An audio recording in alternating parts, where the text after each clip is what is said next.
Hey, thanks so much for joining me today. Most likely you are a military officer who is curious about Liberty Accelerator and the Commissioned Officer's Guide.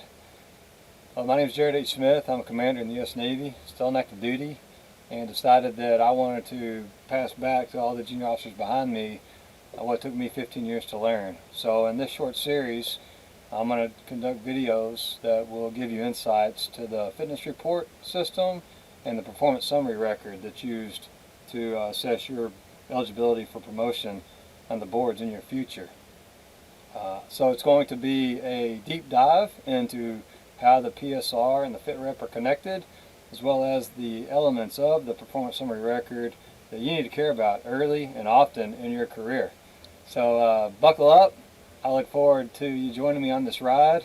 We're going to have a good time. All right then, we'll see you in the circle. Of the NAV as it pertains to the FITREP. You're logging these accomplishments in order to fill out your Block 41, which is on page 2 of the NAVPERS FITREP form.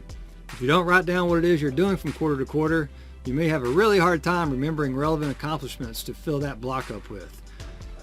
Here's my first instant FITREP, which I will pull over for you to take a glance at.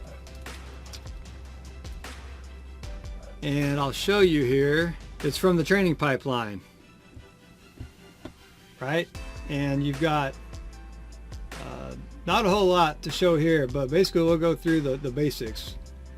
All this basic stuff up here in the top third will be pretty standard.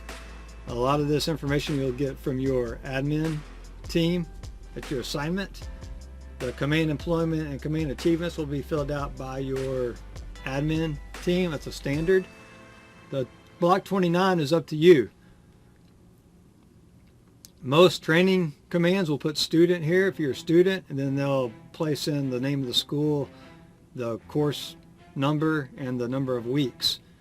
And then it'll tell you also before or after when you attend to before arriving at the assignment in order to account for the dates where you were not at the command. Sometimes at a training command they will give you performance traits, which we'll talk about more in a little bit.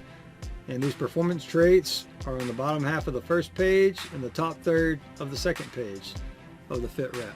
So I'm going to run through my first 3 FITREPs and see if you can point out any of the mistakes that I made with mine. This is my second training FITREP. You can see here in my supply corps school, the only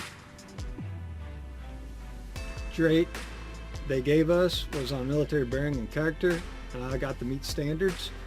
And you'll notice that on the back, this trait was given in order for the commander who is writing this FITREP to manage his reporting senior cumulative average, which is known as the RSCA for ensigns. So he probably had some marks previously in his career where he had managed ensigns and he needed to do what's called drive down his RSCA. But we'll talk more about the RSCA in a minute.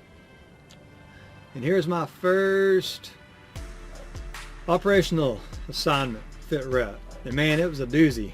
Now this here was not on the FITREP itself. That's my ad. But I tell you, it was I didn't know a whole lot, and I'm going to help you guys learn so that you don't experience the same trouble.